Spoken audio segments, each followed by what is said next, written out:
My name is Emily, if you haven't seen my face before, and today I'm going to be making a video on Losing Hope by Colleen Hoover. This is going to be a read with me vlog style video as I read through this book, and then I'm going to come back at the end and give you guys my thoughts, as well as a spoiler section, which I will give you guys a fair warning before I get into the spoilers, and there will be some type of notice on the screen so that you guys can skip over that part if you do not want to be spoiled. For those of you unfamiliar with Colleen Hoover, she's a very common, popular romance author, and her books are very, very popular, and I'm slowly making my way through all of them, and this one was the next on the list that I wanted to read. So this is, like I said, book 2 in the Hopeless series. The first book is called Hopeless, and it is about a teenage girl named Sky and a teenage boy named Holder who meet up together. Holder's kind of like a bad boy, rebellious, gets into trouble, that kind of thing.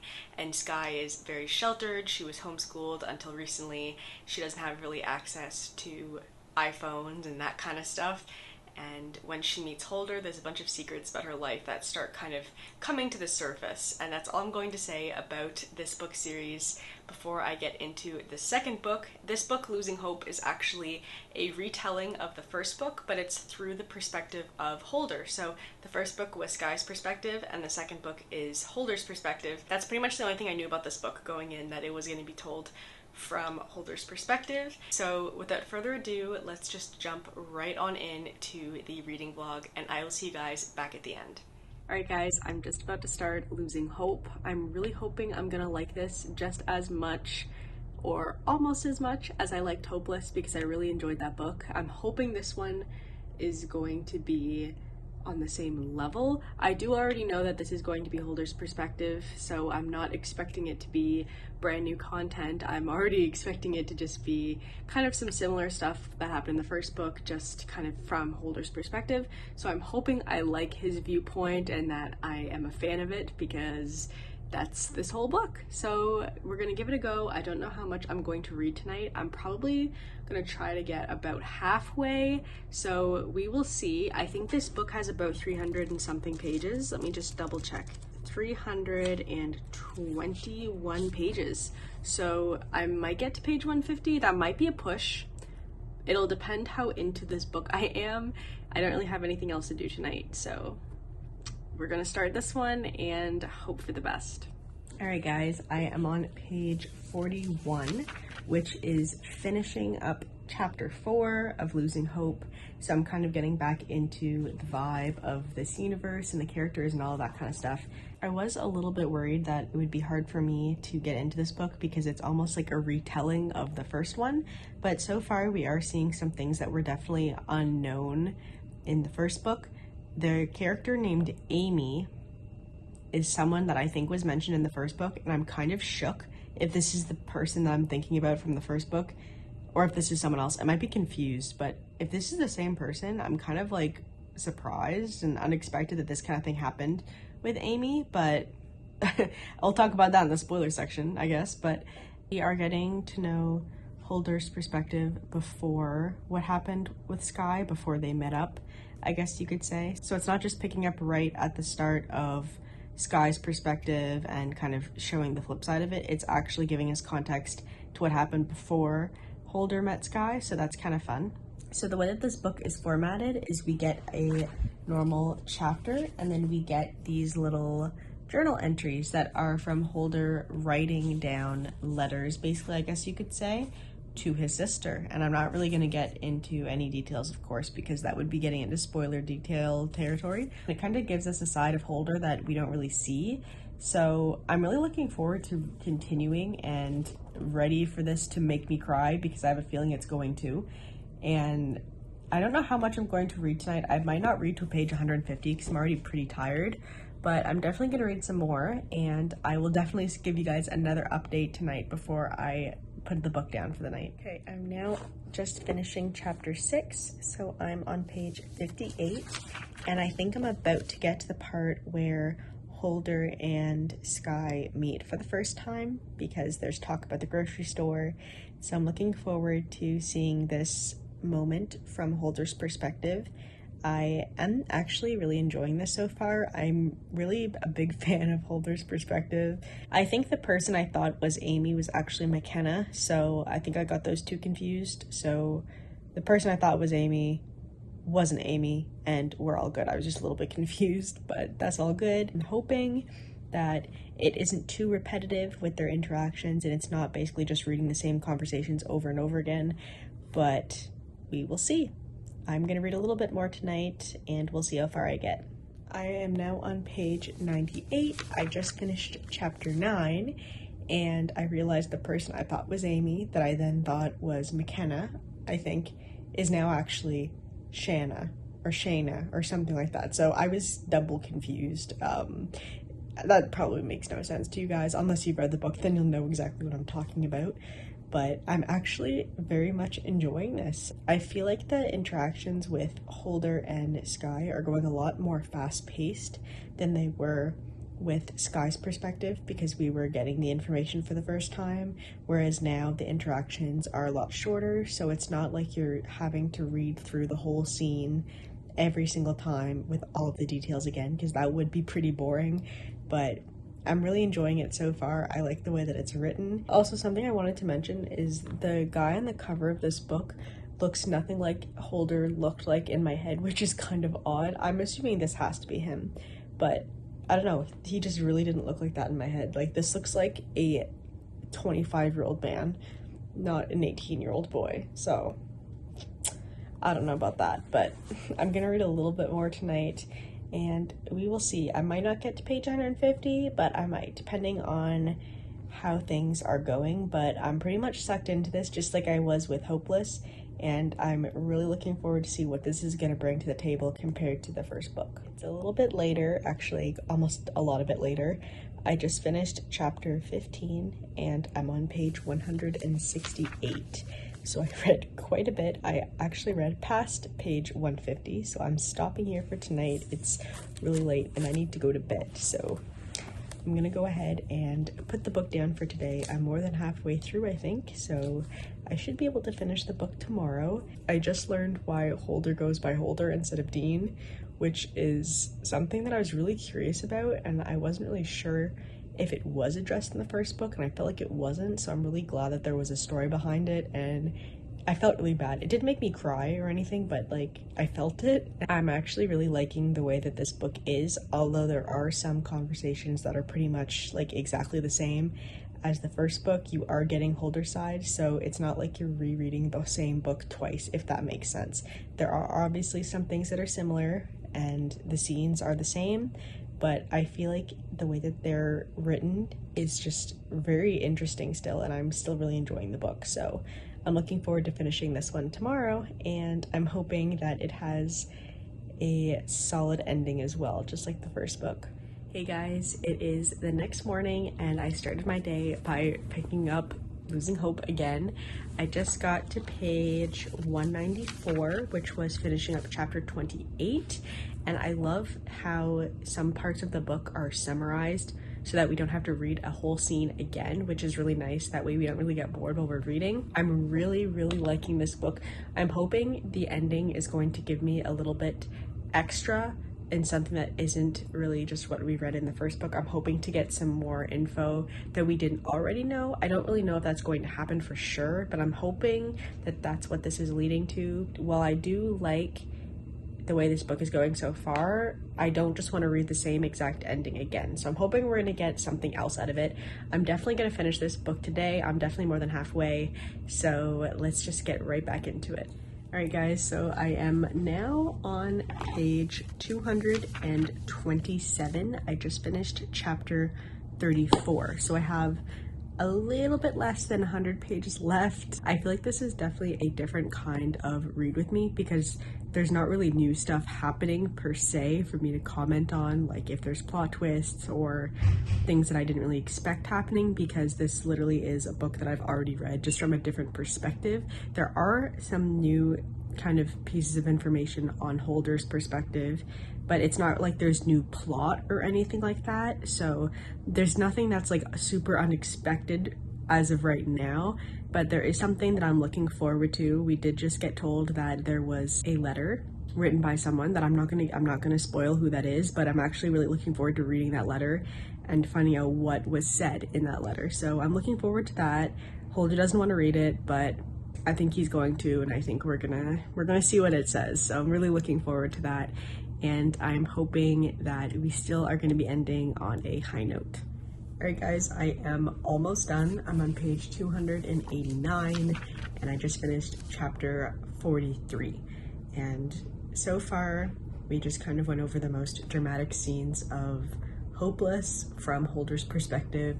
It was pretty intense, but at the same time, it was nothing really new, so I'm not too surprised there. I think there were some moments that we didn't really get specifically from Sky's perspective because she was kind of not really aware of what was happening, and if you know, you know. So it was kind of interesting to see that from Holder's perspective, to see what was actually happening, because we weren't really 100% sure. But I'm still really hoping that the ending is going to bring us something new. I'm still hoping for that letter because we haven't gotten it yet, so I have a feeling that's how the book is going to end. That's my prediction, and we will see what happens. Guys, I just finished Losing Hope, and the ending I'm very happy with. I love how everything kind of tied together. And I don't want to say too much because I'm going to save my thoughts for the end of this video, but I'm pretty satisfied with it. Alright guys, now that we are back, I want to go ahead and share my thoughts on this book with you guys. So, first things first, I think this book did a great job of what it was. I think it did a great job of telling the story from Holder's perspective without making it super boring by just rereading the same kind of scenes that we already did from Sky's perspective, which I think was really well done. There were, of course, a couple new scenes that were just with Holder that we didn't see before, obviously, through Sky's perspective, and I think that was a great addition to the book. We really got to understand Holder's character better, and a lot of the questions that I had at the end of the first book that I didn't feel like were answered were all answered in this book, which was awesome. I love that. I don't feel like there's anything that I don't really understand. I think this book did a great job of clearing up any confusion or anything that wasn't super specifically mentioned that you might be curious about from the first book. I did really enjoy this book for that reason, and I thought it was a great complement to the first book. Although this second book is kind of like a retelling, I guess you could say, of the first book, I don't think you could get away with just reading this one and not the first book, because there's a lot of detail in the first book that isn't specifically mentioned in here, because obviously the author is assuming you have read the first book already, and this one is just kind of bouncing off of some of those ideas, filling in some gaps and that kind of thing. So it's much more of like a support book to the first one than a sequel per se, because there isn't really more plot happening after the ending of the first book, if that makes sense. So I did really like this book for what it was. I don't think this was a great book for plot twists and that kind of stuff. If you did already read the first book, obviously not much is going to catch you off guard.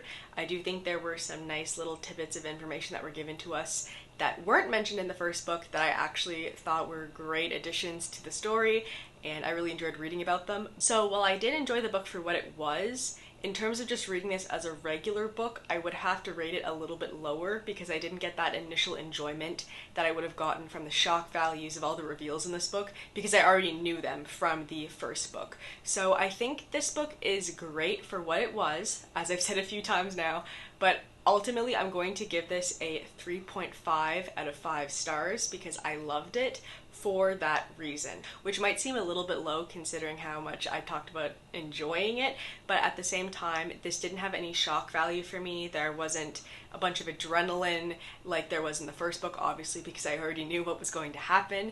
So I don't want to judge the book too harshly because this is not what the book was about. The book was about Holder's perspective of the first book's events, but it still didn't feel as enjoyable to me as that first book, so I do have to rate it a little bit lower, which is why I'm going with the 3.5, because I think I gave the first book a 4 out of 5 stars, if I'm not mistaken. I'll have to double check and update you guys, but I did still really enjoy this book for what it was meant to do, and I think it really accomplished what it was supposed to. If you were debating whether or not you should read this book after reading the first one, I definitely would recommend it if you were a big fan of the first book. If you didn't really like it though, I wouldn't recommend this one because a lot of it is the same content, obviously. There were a couple scenes that were a little bit repetitive just because of the nature of the book. I don't think it was boring necessarily, but I did find that I was kind of skimming through a couple of the repeated scenes that were pretty much exactly the same dialogue as the first book, just because I didn't really feel the need to read it again. But I wasn't necessarily bored. It was just a couple lines at a time. I would be like, okay, yeah, I kind of already remember this whole conversation, so I could just kind of skim through it. So that's another reason why I had to take this down by 0.5 instead of giving this a 4 stars. But overall, I still did really enjoy this book, and I would recommend it for those of you who love the first one.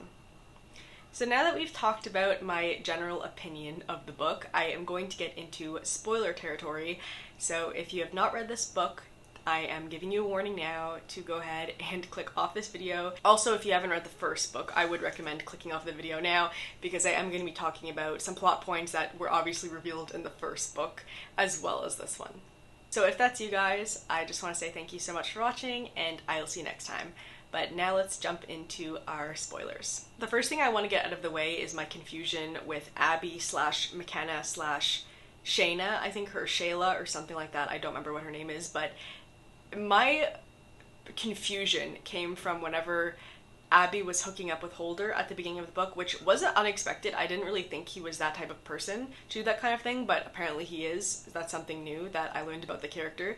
But he hooked up with Leslie's best friend right after she killed herself. And I thought that Abby was the girl that was in the grocery store that was serving Sky. So I think that her name was Shayna or Shayla. I got confused and I thought that they were the same person. And I was like, oh, this is why Shayna was like really into him, because she hooked up with him right after Leslie died, and that's why she's attached to him. But they are not the same person at all. And then once this girl named McKenna or something like that was mentioned, I was like, oh, that's the girl from the grocery store. And no, it wasn't. The girl from the grocery store was just a random girl, I guess, that liked him. So that was just my confusion on my part, not remembering what the girl's name was. But that was cleared up once we had the grocery store scene told from Holder's perspective. I was like, okay, yeah, no, that's a completely different person. So just trying to clear that up. I really liked the journaling that Holder was doing. I thought it was a nice way to kind of bring us up to speed so that we didn't have to relive every single scene all over again, because sometimes there would be little time skips that were told from the journal that he was writing to his sister, which I thought was a nice touch, and it was kind of a clever way to move the story along without it being dragged out too much, which I definitely appreciated. Something I was very curious about is why Holder goes by Holder instead of Dean. And I feel like it might have been touched on in the first book, but it definitely was not elaborated on. And so the revelation that he didn't want to be called Dean was because he thought he saw Hope, and it turned out it wasn't Hope, it was just another girl yelling for her brother Dean. That broke my heart, and I was like, oh my gosh, like, I get it. No, I get it why he doesn't want to be reminded of the name Dean. It's not because he has daddy issues of his dad named Dean, it's because of Hope, and losing her and his name reminds him of that, and that sucked for him. And I'm really glad that we got that information though, because it didn't really make sense to me why he just chose to go by Holder instead of Dean, and it was just never addressed. So the fact that they actually had a story behind why that happened, I was definitely a big fan of that. And also at the end of the book, whenever he tells Sky that she can call him Dean again, I thought that was super cute, and I was really happy about that, how it kind of came full circle, that he didn't want to be called Dean because of her, and now he's okay being called Dean because of her again. Which, again, full circle, I thought that was a really nice touch and a nice way to end the book. There aren't too many things that I can talk about that are spoilerish that I haven't already talked about in the first book, because this is very similar, obviously, in terms of plot. But the last thing I wanted to mention in terms of spoilers is the fact that the suicide note that Leslie wrote included that she actually knew Hope was still alive because she saw her at a restaurant. That scene, I think, was really important for us to know, because towards the beginning of the book especially, Holder kept talking about how he wished Leslie knew that Hope was still alive, and it turns out she did, and she did already know that, she just didn't tell Holder. So it was nice to see that she didn't die not knowing that Hope was alive, because she did, and she understood that Hope leaving was what was best for her, which I think was a really nice touch and a nice way to kind of wrap up that plot line. Someone actually told me in the comments for the first Hopeless book Read With Me video that I made that they cried during the second book, but not the first book. I was hoping I might feel a little bit more emotion and cry in this book, but unfortunately that didn't really happen for me. Reading about Leslie's suicide and the abuse and that kind of stuff, it resonated with me and I felt it, but I didn't feel enough to actually cry. I guess it kind of depends person to person. You might sob crying this book, or you might not cry at all, which is the kind of the camp that I fall into, but that didn't really stop me from enjoying the book. Alright guys, so that kind of wraps up my spoiler section. So I want to thank you guys so much for watching. If you want to, you can go ahead and leave a like, a comment, or subscribe if you want, and I will see you next time. Thanks guys. Bye. God bless.